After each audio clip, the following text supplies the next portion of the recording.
ate, magandang araw. O, ano maganda sa araw? Ate, magkano yung utang ko dyan? Maganda yata nga ni talaga ang araw ko ngayon. Tagapa-compute ka ng utang mo, ah. Magkano? Ay, taga-computing ko. Ay, 1,560 na. 1,560? Oo. Anong merinda mo dyan? May bisita akong dumating, ang dami. Ay, wala Ay, may akong tinapay pamerinda. pa man din ako din, eh. Sige, pabili ako sampak. Oo, naari, oh. Sige, pwede na to. Marami sila. Ay, nakakaya na muna nga pamerinda. Ay, magkano na utang ko? 1,630. 1,630. Oo. Sakto mo yung 2,000, ate, ha? Ha? Ang paldo-paldo yata ako ngayong, maganda ang benta ko wari ngayong araw, ah. Sige. Ano pa ang dagdag ko dyan?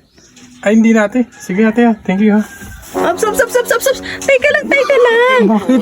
Asaan yung bayad? Sabi mo, sakto kong 2,000. Oo nga, Nick. Pero hindi ka man sinabing gabayad ako. Sabi ko, babala ka na din. Uy!